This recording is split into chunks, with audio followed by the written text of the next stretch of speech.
qu'est-ce que la réalité?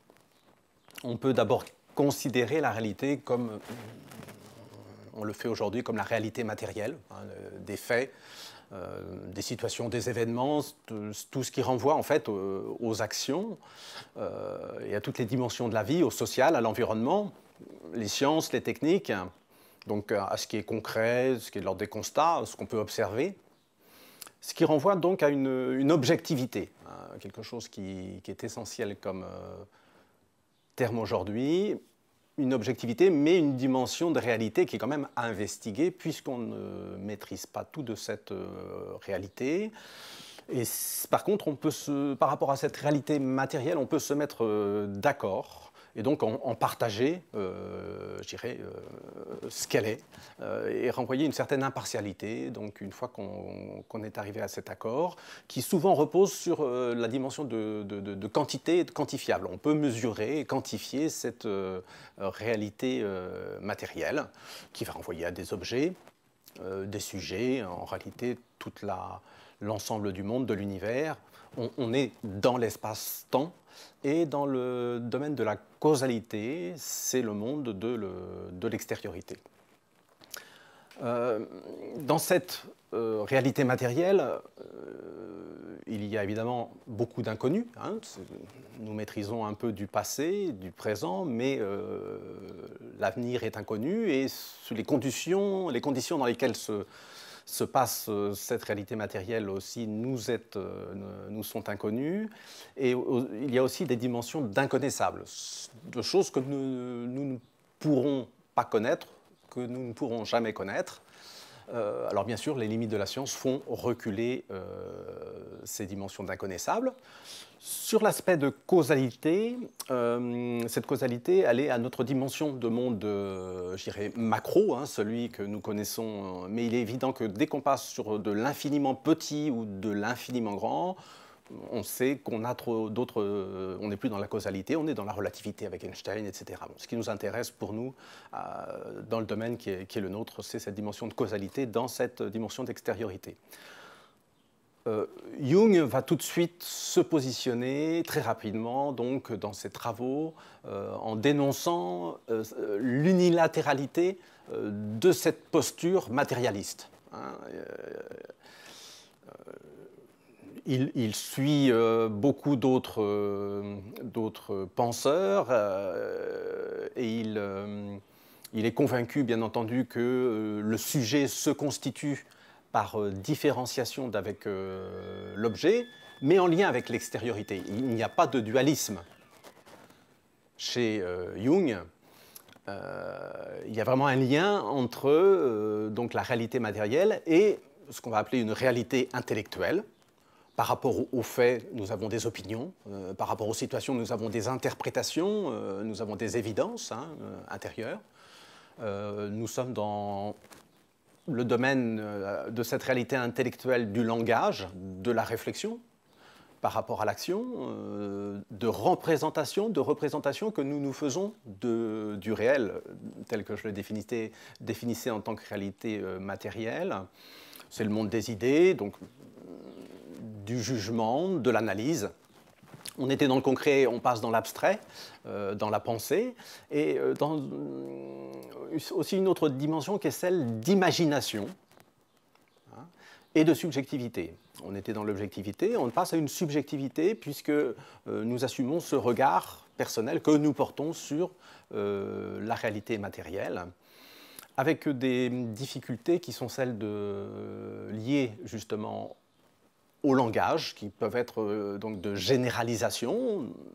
Le langage fait que nous allons prononcer des choses et en avoir conscience à travers donc des aspects de généralisation. C'est toujours, ils sont comme ça, c'est comme ceci. De réduction, puisque dès qu'on va parler, on n'est plus en train de décrire exactement la réalité, mais simplement un aspect très superficiel. Hein, la réalité intellectuelle, en fait, réduit la réalité matérielle. On a aussi des dimensions de préjugés, d'arguments, en fonction de ses propres points de vue.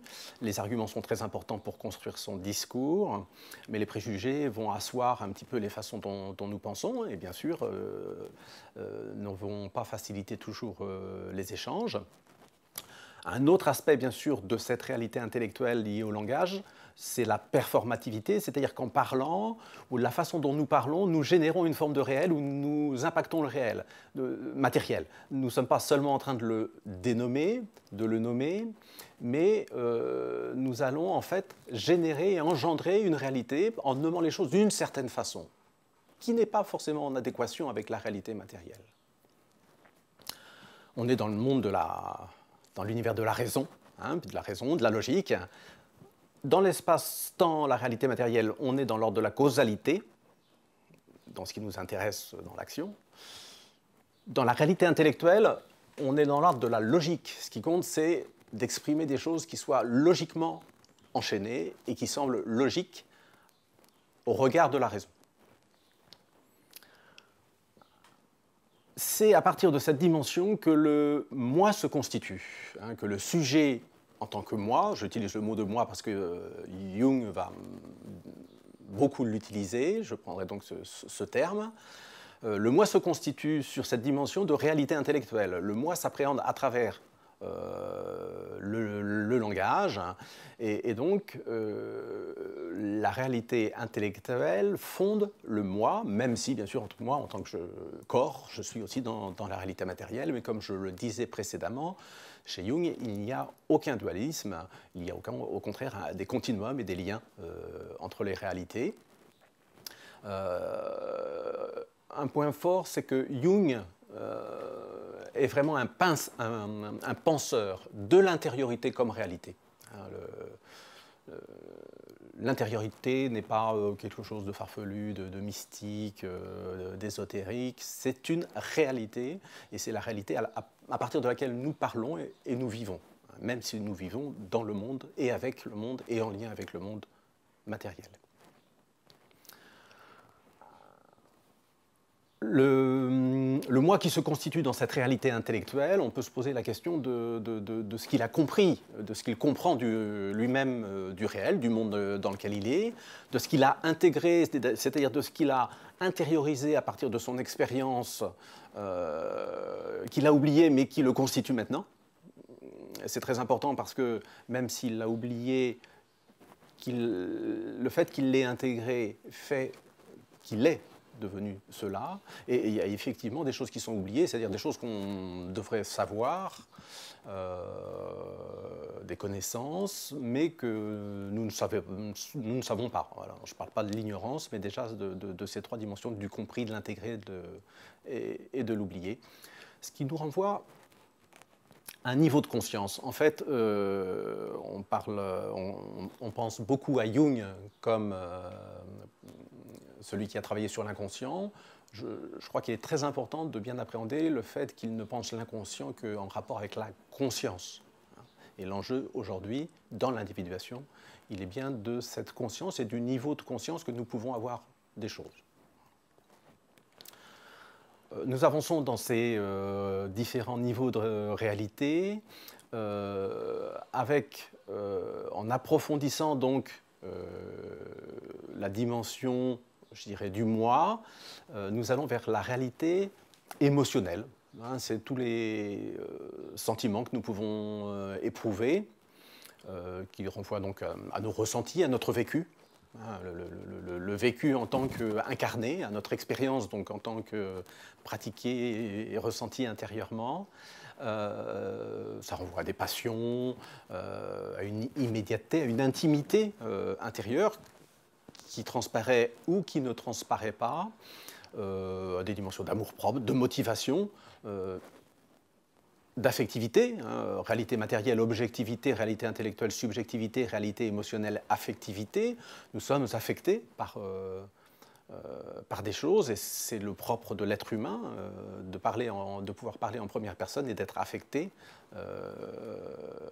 d'éprouver les choses. Les choses sont à éprouver. Ça renvoie à la sensibilité, des dimensions de séduction, d'humeur, de spontanéité. Et ces trois derniers concepts qui sont importants, d'instinct, de pulsion et de désir. Donc, quelque part, on est passé du pense avec le moi au je avec la réalité émotionnelle, dans le sens où ce que là je nomme réalité émotionnelle est ce qui constitue en fait la personne en tant que je. Je parle parce que j'éprouve quelque chose. Donc, du pense au jeu, approfondissement de l'individuation. À partir de ce point-là, on va pouvoir introduire la notion d'inconscient individuel, ce qui est vraiment très important puisque nous ne sommes pas cause de nous-mêmes. Il y a plein de choses que nous faisons qui nous échappent. Donc cette notion d'inconscient individuel chez Jung, il la conçoit donc l'inconscient est régulateur. Il va réguler effectivement des dimensions de la vie, hein, qui peuvent être déjà physiologiques. Hein, on ne réfléchit pas à tout ce qui se passe dans notre corps. Compensateur par rapport à des actions conscientes que nous posons, mais qui nécessitent en réalité des réajustements.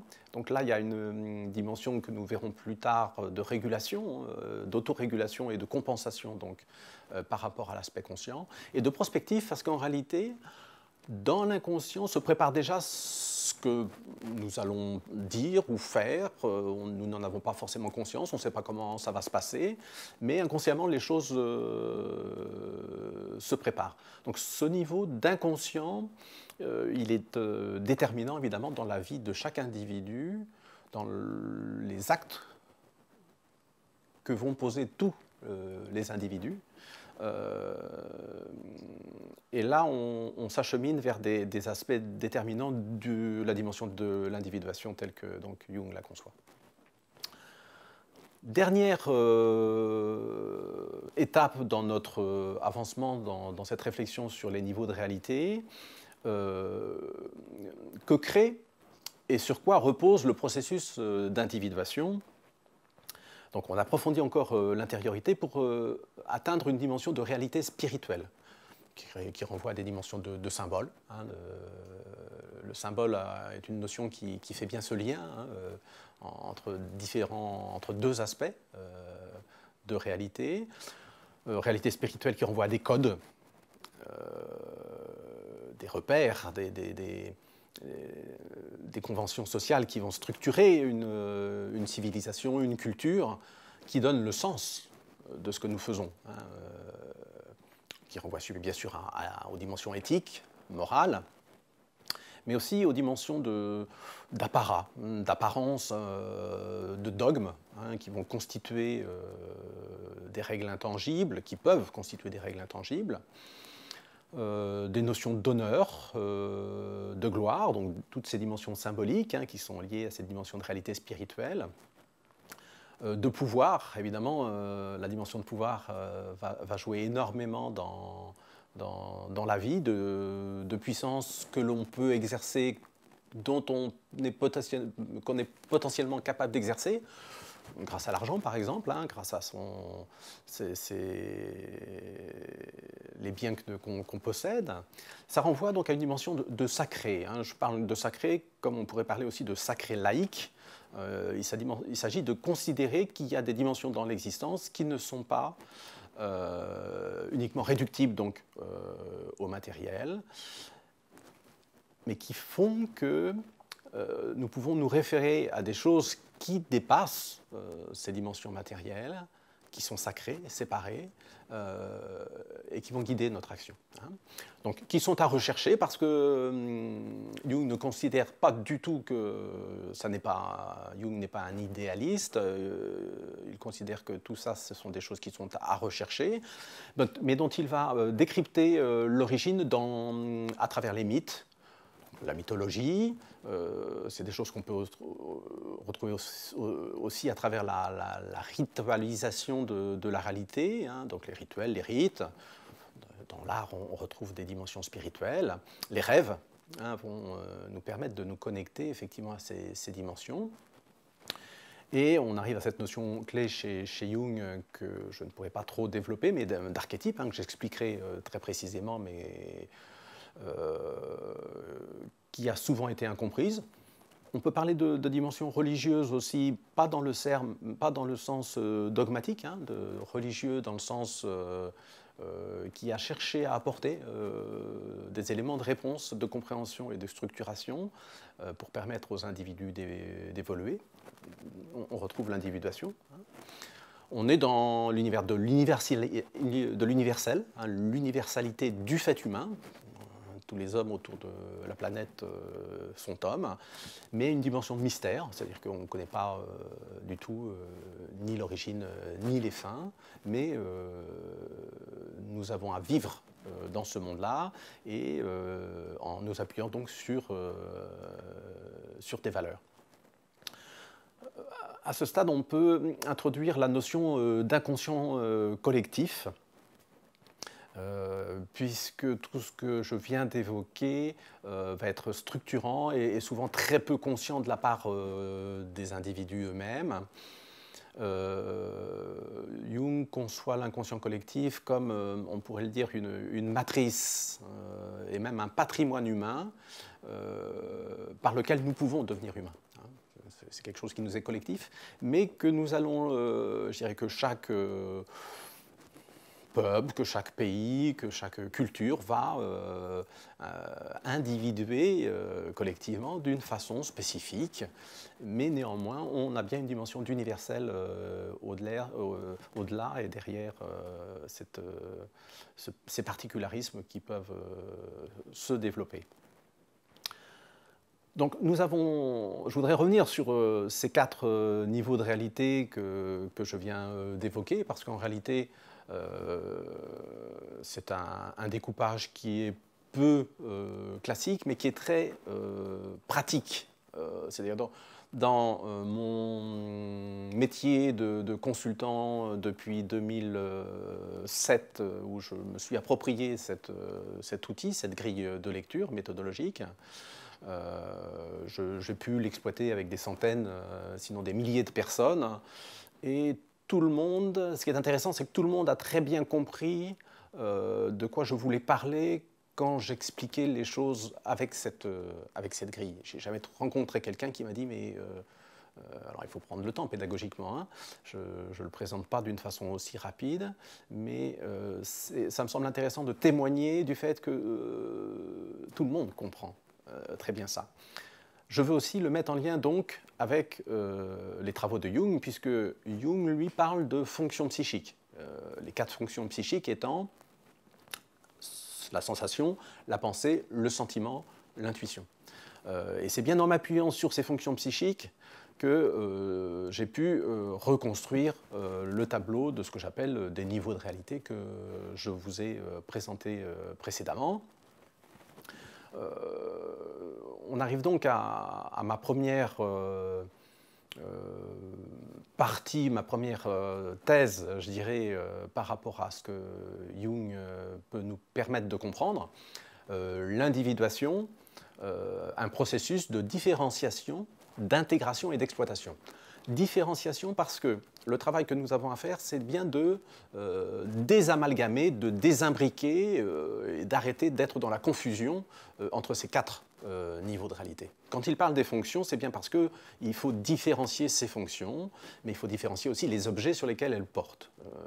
Et il est très important d'avoir présent à l'esprit cette grille de lecture pour pouvoir justement rentrer dans un travail de différenciation et non plus être confus et être dans l'émotion sur une réalité matérielle.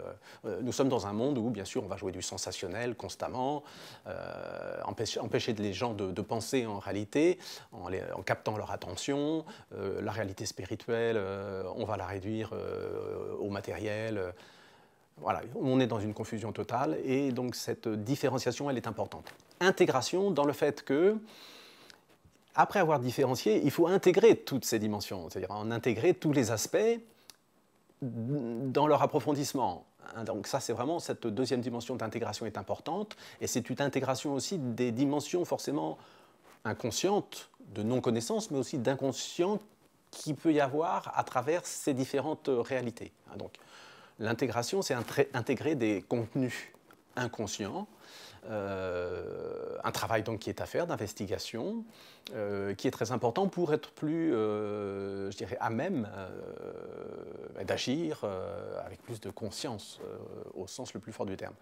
Et d'exploitation. Le mot n'est pas de Jung, mais il me semble tout à fait crucial de l'utiliser aujourd'hui, puisqu'on peut considérer que gisent dans l'inconscient des ressources extrêmement importantes que nous n'exploitons pas du tout, je dirais, parce que nous rejetons d'emblée effectivement la réalité de cet inconscient. Alors, les représentations des fonctions psychiques chez Jung sont intéressantes, puisque Jung a cherché à modéliser, à représenter les fonctions psychiques. Donc, comme vous le voyez sur le diaporama, dans un premier temps, vers 1928, mais certainement avant, il représente ces fonctions psychiques avec un cercle, un cadran qui pour lui est un cadran d'orientation.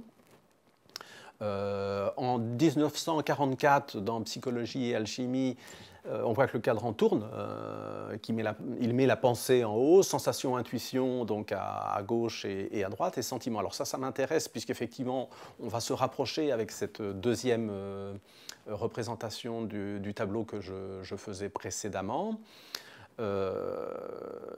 puisque... Voilà, si je reprends donc sensation, pensée, sentiment, intuition, à partir de cette dernière représentation de Jung, je replace la pensée et le sentiment dans un cadran, je dirais circulaire, mais placé un peu différemment.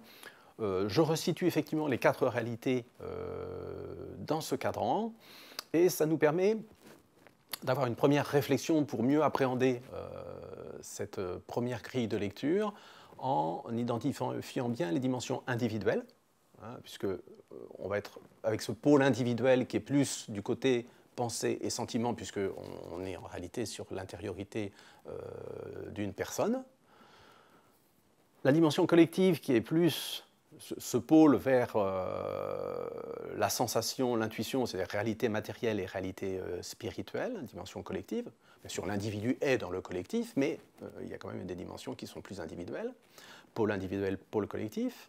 Et tout naturellement, nous retrouvons ce que nous avons déjà exprimé sur la partie gauche, le pôle de l'extériorité qui est plus du côté, bien entendu, de la réalité matérielle, mais aussi de la réalité intellectuelle, parce que la confusion ou l'amalgame, il est très très fort entre cette réalité intellectuelle et la réalité matérielle. Souvent, en fait, on réduit l'intellectuel au matériel. Hein, le matériel, l'intellectuel n'étant qu'un épiphénomène du matériel. Mais on le voit facilement ici, puisqu'on peut considérer qu'effectivement, tout ça est sur ce pôle de l'extériorité. Et le pôle de l'intériorité, où sur la droite, donc, on a les réalités émotionnelles et les réalités spirituelles. Donc voilà, c'est un diagramme qui permet de peut-être mieux comprendre la complexité de la façon dont on peut envisager les choses en reprenant les thèses jungiennes, et qui pose la question de la maîtrise d'abord que nous croyons avoir sur la réalité, sur le monde, et la maîtrise que nous exerçons sur ce monde. On voit avec ce schéma que effectivement la maîtrise, elle s'exerce surtout sur la réalité matérielle. Sur la réalité intellectuelle, on peut se poser des questions. Quant à maîtriser nos émotions et à maîtriser dans le sens la réalité spirituelle, ça pose beaucoup de questions sociales et sociétales et qui sont complètement d'actualité. Maîtrise et unilatéralité. L'unilatéralité, ça serait effectivement d'être que dans un des aspects, réalité matérielle, intellectuelle, émotionnelle ou spirituelle. Ce qui, effectivement, comme je le disais précédemment, n'est pas une bonne chose. Alors, on va passer, avec le même schéma, à des explications un peu différentes, puisqu'on peut considérer qu'en haut, donc ce qui est un pôle que là j'appelle rationnel sur le diaporama, on rassemble la réalité intellectuelle et la réalité émotionnelle. Ça, c'est une spécificité de Jung de considérer que aussi bien la pensée que le sentiment sont rationnels.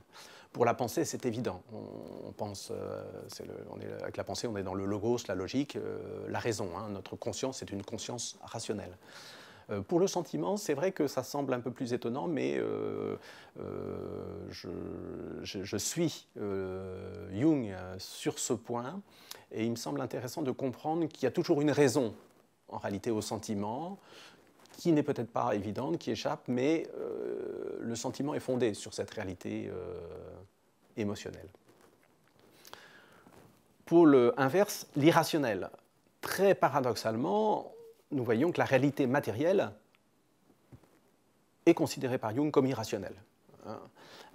Et là, j'ai vraiment éprouvé le besoin de mettre des citations sur le diaporama.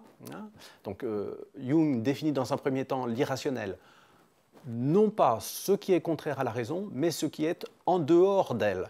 Donc, ce qui est encore à conquérir par, c'est-à-dire ce qui peut échapper, ce qui peut être déjà maîtrisé par une partie de la raison, mais qui n'est pas du tout encore conquis totalement par elle, loin s'en faut. Ça me semble très intéressant de concevoir cette réalité matérielle dans cette dimension irrationnelle. Deuxième citation, c'est ainsi que l'attitude rationnelle civilisée aboutit nécessairement à son contraire, c'est-à-dire à la dévastation irrationnelle de la culture. Évidemment, cette citation est extrêmement importante, puisque ce qu'il dit, c'est qu'en plaçant du rationnel sur ces réalités matérielles et spirituelles qui relèvent de l'irrationnel, nous créons des désastres, des catastrophes, et nous rentrons dans des aspects de barbarie, c'est un terme qu'il utilise, qu'il va utiliser dans ses écrits, qui sont vraiment déterminants. Autre aspect là très intéressant sur ce schéma grâce donc, aux travaux de Jung, c'est qu'à gauche on trouve un pôle intentionnel qui renvoie à la volonté. Jung va parler de pensée dirigée, c'est-à-dire que la conscience s'est développée tardivement dans l'histoire de l'humanité. La conscience s'est constituée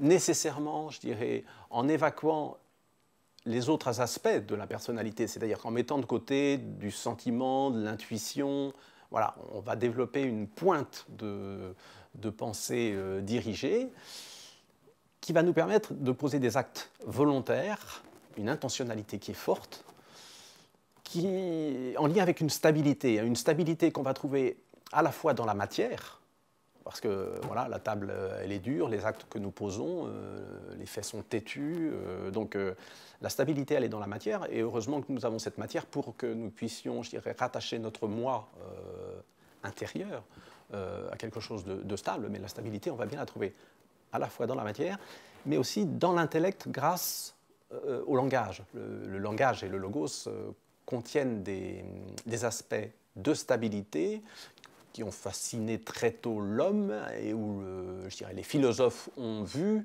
même je dirais, des notions ontologiques d'être dans la stabilité liée au logos qui est derrière le discours.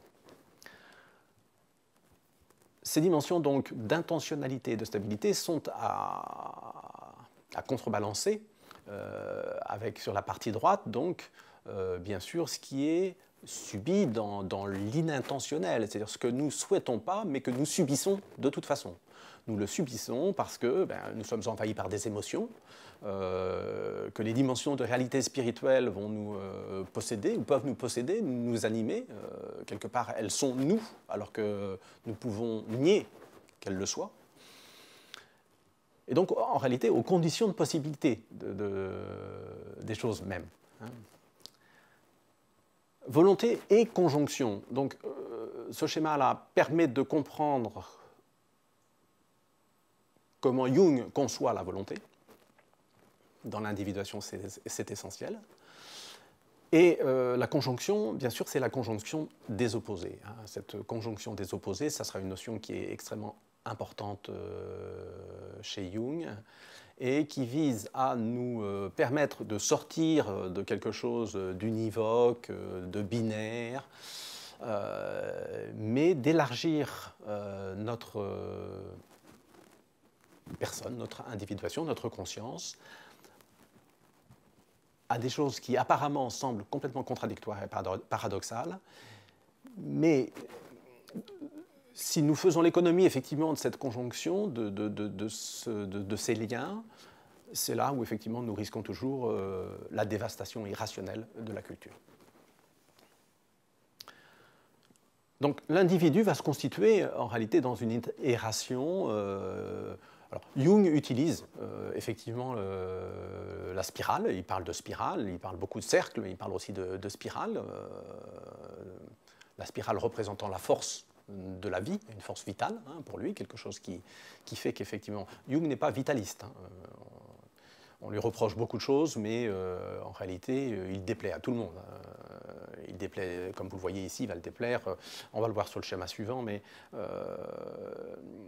donc la spirale est importante et l'intérêt de la spirale, on voit bien qu'elle va effectivement prendre en compte les 4 dimensions de réalité et montrer comment l'individu se constitue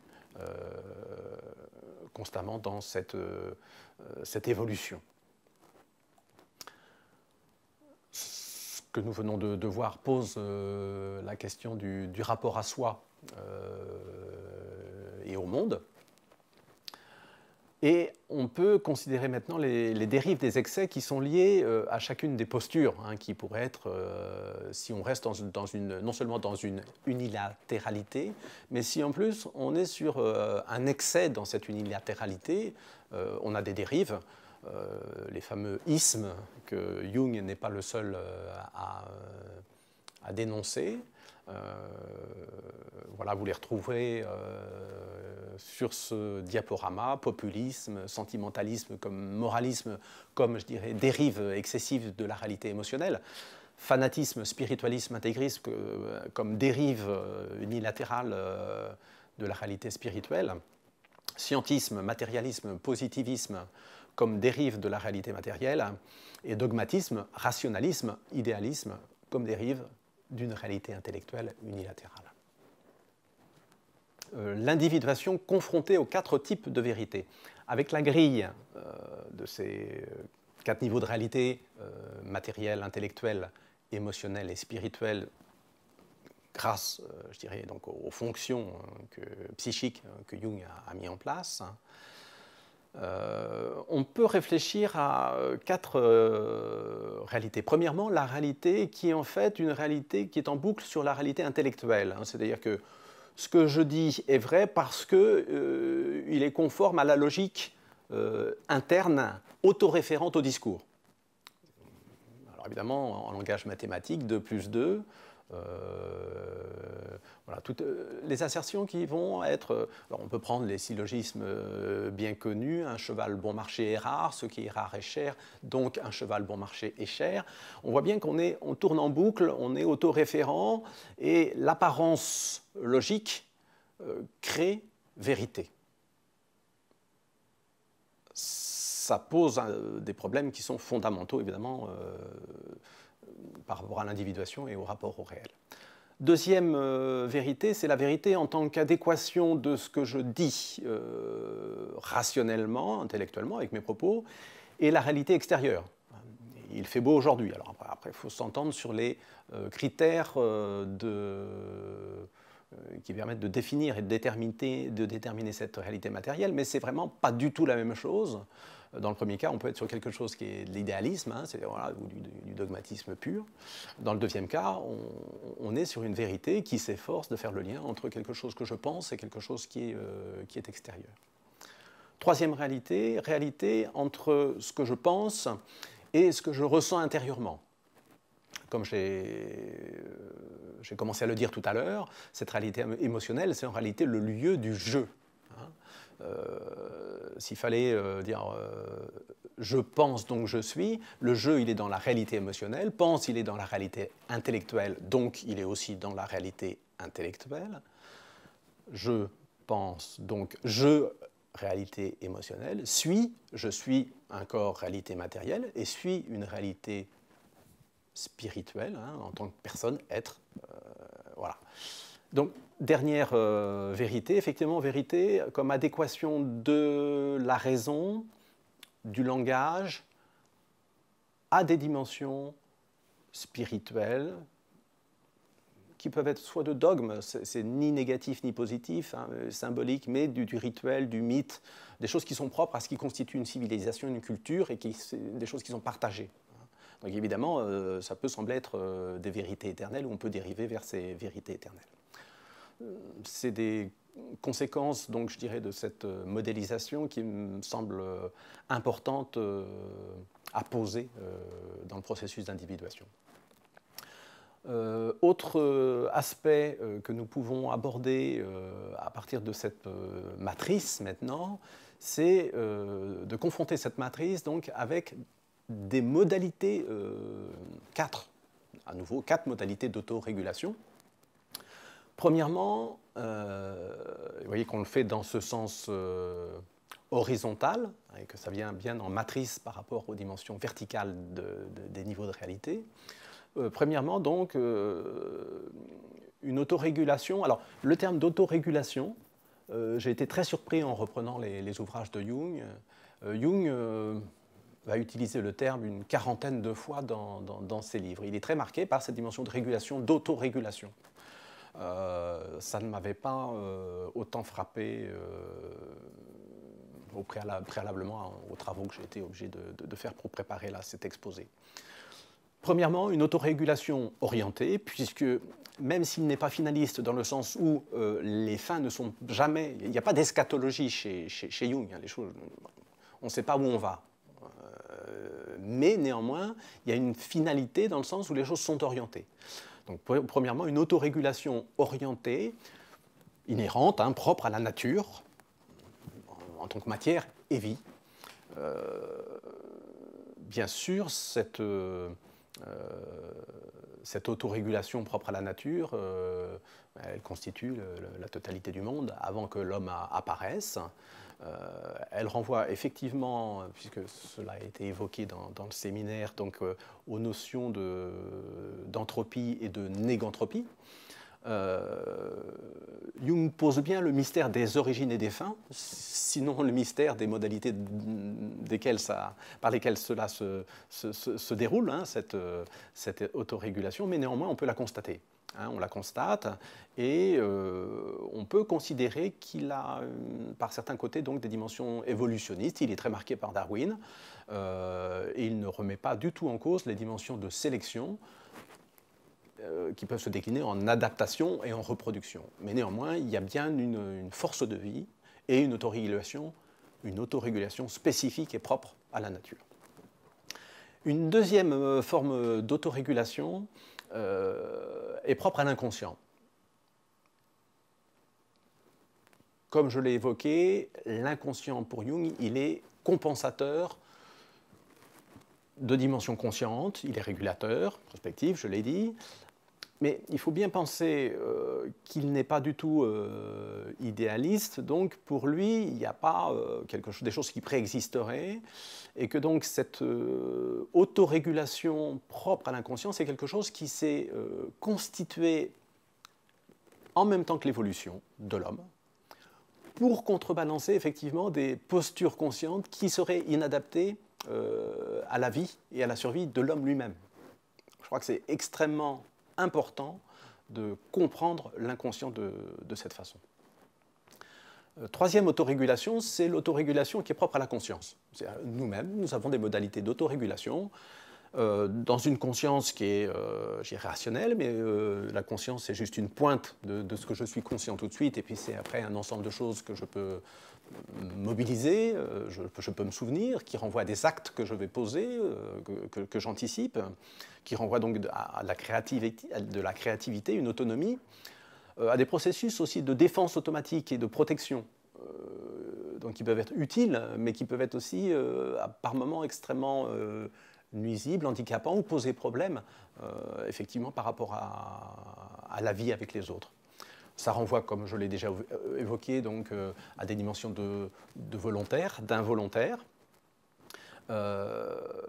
Et j'ai réinscrit sur le diaporama le fait que, pour Jung, le dynamisme psychique est bien tension entre opposés.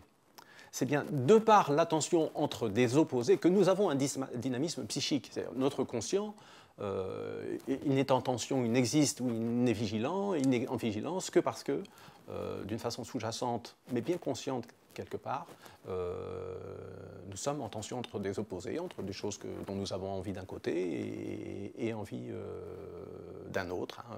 Je dirais un petit ange par ici, un petit démon, comme sur les dessins d'Hergé.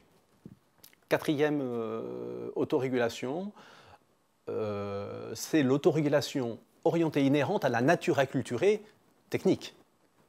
C'est-à-dire que j'ai trouvé peu de références, mais j'en ai trouvé, où Jung va parler de la technique, il en parle très très peu, ce n'est pas son sujet, il la prend pour évidente, il la considère, mais ça n'est pas son sujet. Mais néanmoins, il est évident qu'on comprend bien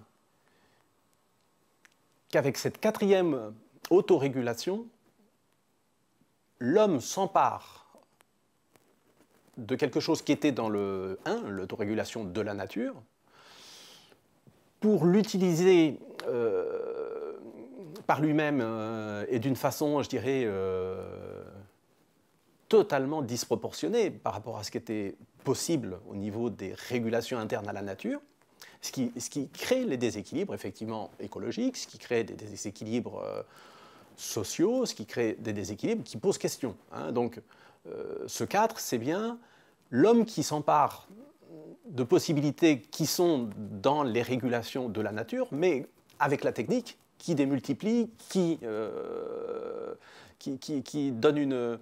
crée une rupture totale avec le monde de la nature, de la matière et de la vie, et son flux comportant en lui-même une régulation. C'est là où on va déréguler, effectivement, si on va trop loin dans certains aspects techniques, on va déréguler, effectivement, les dimensions de la nature. Si je m'attarde un peu plus sur la conscience et l'inconscient, il est bien évident que nous avons à considérer nos aspects, les aspects d'autorégulation de notre inconscient qui déterminent notre conscience. De la même façon que nous avons à considérer dans une responsabilité éthique, sociale, les dérégulations que nous pouvons engendrer sur la nature, nous avons à considérer sur le plan de notre conscience les dérégulations que nous engendrons en ne prenant pas en compte la nature de notre inconscient.